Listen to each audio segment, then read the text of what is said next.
Just like a single rainstorm can erode the banks of a river and change its course, so can a single circumstance of a girl's life erase who she was before. This is a quote from Go as a River, the beautiful novel by Shelley Read that will be published in spring 2023 in almost 30 countries around the world. It's set in the wild nature of Colorado, and it's written by someone who's deeply familiar with the natural world. I'd like to introduce you to the author of this beautiful book that has been making waves around the world amongst publishers. My name is Hedda Sanders. I'm the publisher of fiction at Luitingh-Sijthoff. And this is Shelley Read. Shelley, welcome to Amsterdam for this special interview. Thank you. Thank you so much. Very, very happy to have you. Thank you. And the quote that I just read is from your book. Yes. It refers to the big change that is coming for our main character, Victoria Nash. Yeah. So I think the first question should be, what is your book about? Oh, what is my book about? Well, thank you. Thank you so much. I'm so happy to be here in Amsterdam. My book is about a character who I love named Victoria Nash. She's a young woman growing up in rural Colorado. The book opens in 1948 when Victoria is still a teenager. She's growing up in a town called Iola, Colorado, which is a real town, or was a real town, along the banks of the Gunnison River in the western slope of the Colorado Rockies. It's a story of Victoria facing many challenges in her life. It's a story of place and about displacement. It's a story of home and family and where we turn when those things are lost. It's a story about the natural world, and it's a story about how we as humans are often so much stronger than we think we are, and how we really discover who we are through facing the challenges in our life. And I explore all of those themes through this character, Victoria.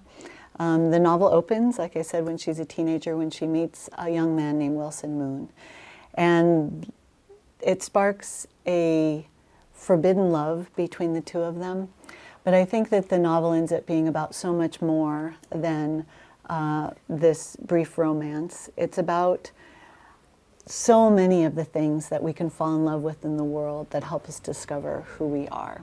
So in a nutshell, it's very much a novel about Colorado. It's very much about the natural world, and it's very much about characters who discover themselves through the challenges that they face. Well, and Victoria, she is quite an extraordinary woman. Thank you. She's very young at the beginning of the book. She is. 17 years old.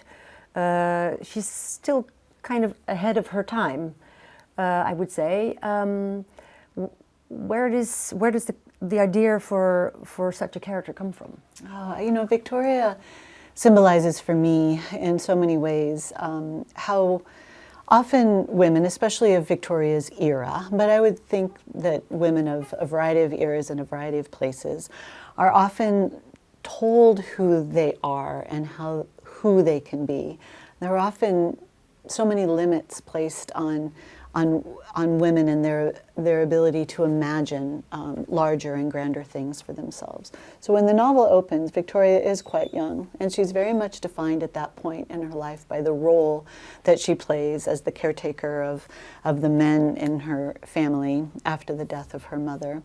And I think at that point in the story, she doesn't know what an extraordinary person that she is. And so Victoria, in the end, becomes for me very much a character who I love and who symbolizes for me the extraordinary strength that women can find in themselves. She's not based on anyone that I know personally, but she is a wonderful example of many of the very strong women that I've had in my own family who've made lives in Colorado, and also many of the women in the Colorado ranch towns and the Colorado mountain towns where I live, who really are just the type of people who show up and do whatever needs to be done in order to move life forward. So for me, Victoria embodies all of those things. And she also has a tremendous vulnerability as well. She doesn't know her own strength, and so over time, there's a quote by Victoria later in the book where she says, what I've learned most about becoming is that it takes time. And through Victoria, we learn that often our becoming or our growing is often one step forward, or two steps forward, one step back, two steps forward, one step back. But in that way, we watch Victoria really turn into an extraordinary woman. One of the other extraordinary aspects of the book, I think, are the amazing descriptions of the natural world, of the nature. I think nature is almost a character of its own.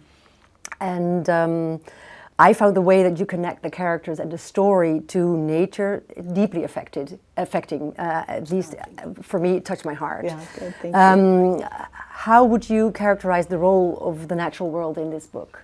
Yes, I'm so grateful for you to ask that question, because the novel is set, like I said, in the western slope of the Rocky Mountains, which is my homeland. I am a fifth-generation Coloradoan, so the Colorado landscape, the mountains and the rivers and the wilderness means so much to my family.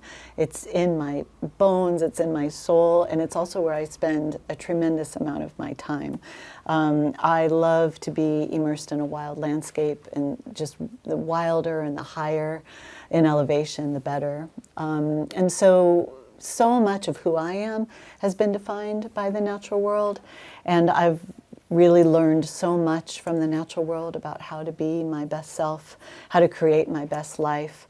And so I wanted to immerse Victoria in a similar landscape, to evoke the power of that place, but also to show the reader that even though we're very vulnerable in many ways in wild landscapes, there's also in those landscapes so much to teach us.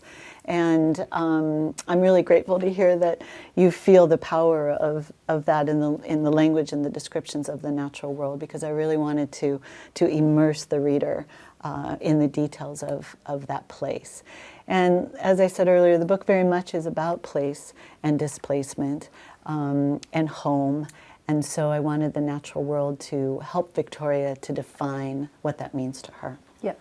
So, and the time that she spends in the wilderness also teaches her something about herself. Oh, yes. And what I also found interesting is that there's a scene where she very actively remembers or feels that she is not afraid to be alone in this vast forest. Right. Yeah. Right. So even though Victoria has been raised on the banks of the Gunnison River and has a relationship to the natural world, she doesn't necessarily have a relationship to the wild landscape where she ends up going at one point in the book.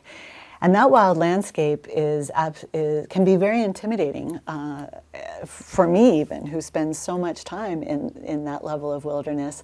You're very vulnerable in a wild landscape.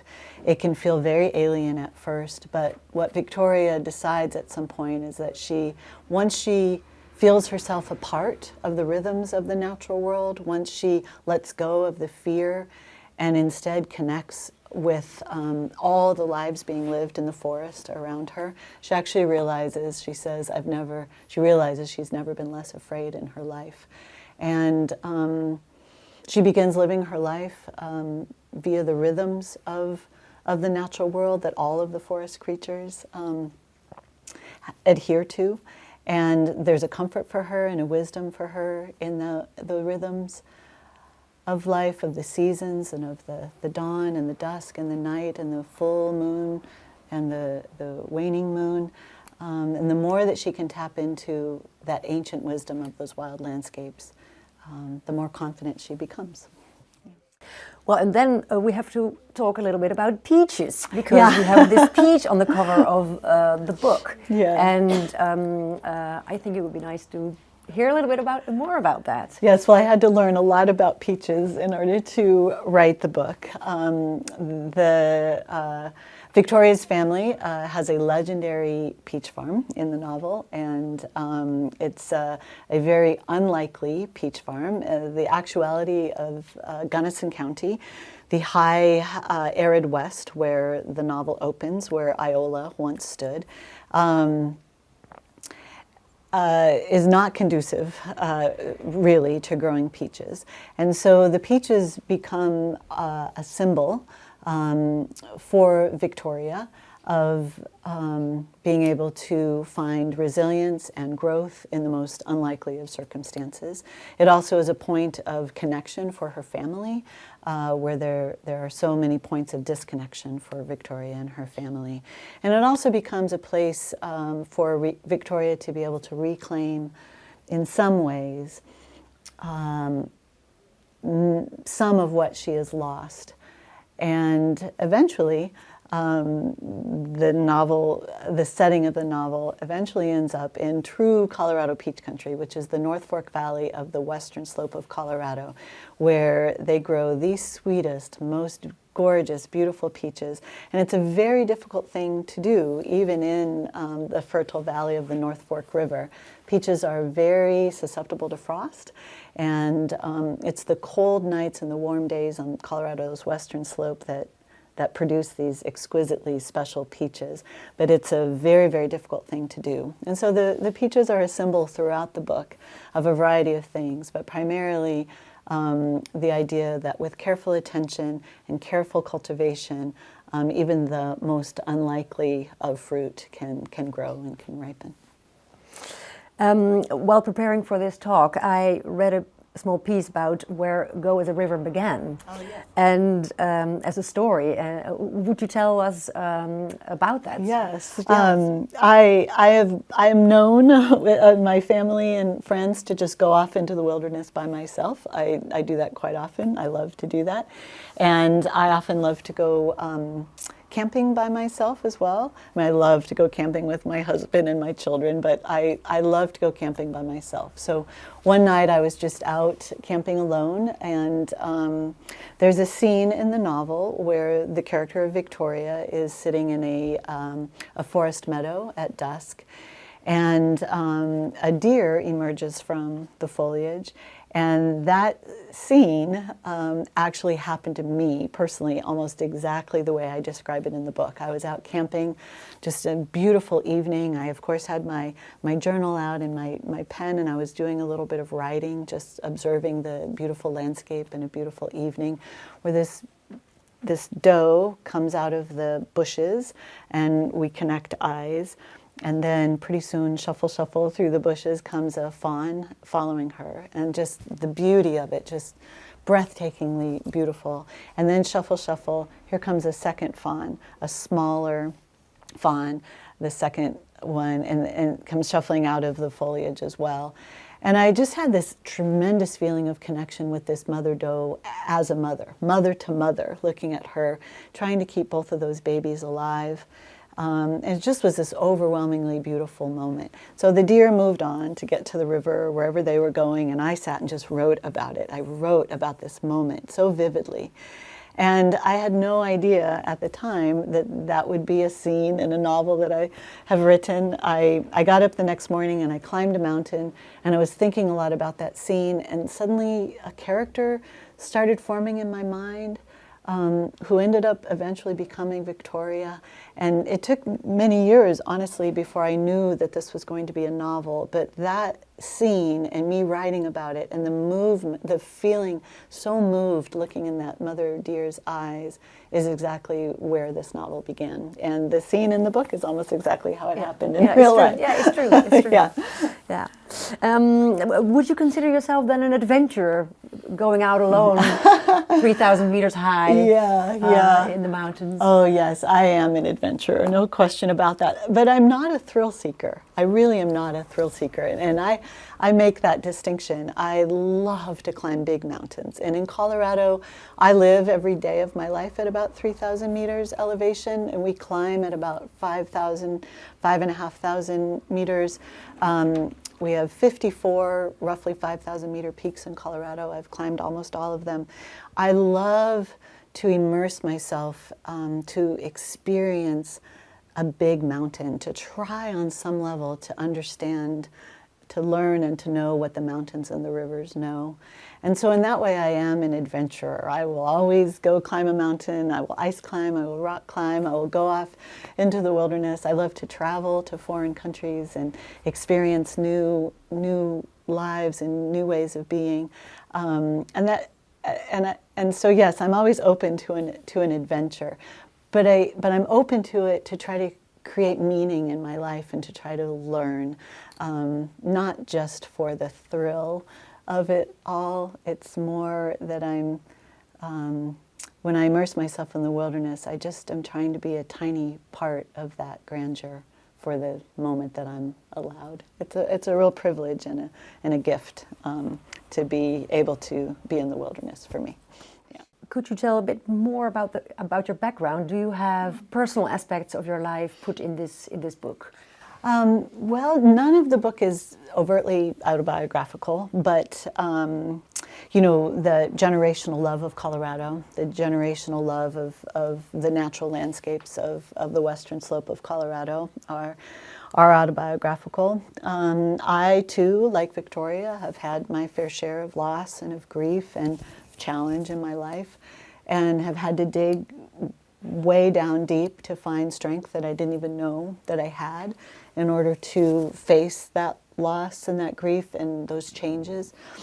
I very much feel that I've become who I am and the strength that I've gathered along the way because of those experiences.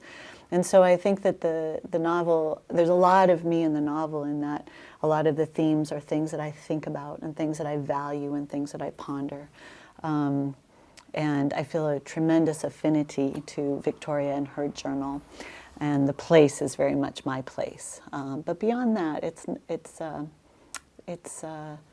not about me as much as it is a part of me, I think. My last question is, what do you hope that readers will take from the book? Oh, yeah, what that's you want a great them question. to take? Oh, I hope while readers are reading the book, they can just immerse themselves in the landscape and in the journey. And what I hope they take away from the book, I think a few things. The understanding that we as humans are stronger and more resilient than maybe we know. And maybe the readers could feel empowered by Victoria's journey and to understand the depth of their own strength and resilience. That would be beautiful if a reader would take that away from the book. I also think encouraging a reader to turn toward nature and the natural world for the lessons that it has to teach us. For me, it's, you know, vast wild landscapes, but for someone else it might just be a walk in the park or time spent in a garden. The natural world just has so much to teach us, and also so many ways of soothing our souls, that I would love for readers to feel compelled to turn toward nature in whatever way makes sense to them. And I also hope that that there's a certain power of love that my novel leaves in the reader, a sense that when we're really committed to that which we love and we seek to live our best lives through the power of our own hearts, that we really can be our best selves and live our most authentic life. I would hope that a reader can walk away from the book enriched by those things. That would mean a lot to me. Well, that's beautiful. Well, thank you so much, Shelley, for this interview. Yeah. En dank je wel voor het kijken naar dit interview. En ben je nieuwsgierig geworden naar dit boek? Stuur mij dan even een e-mail. Want dan sturen wij jou in april van 2023 een exemplaar van het boek op. Dank je wel en hele fijne feestdagen.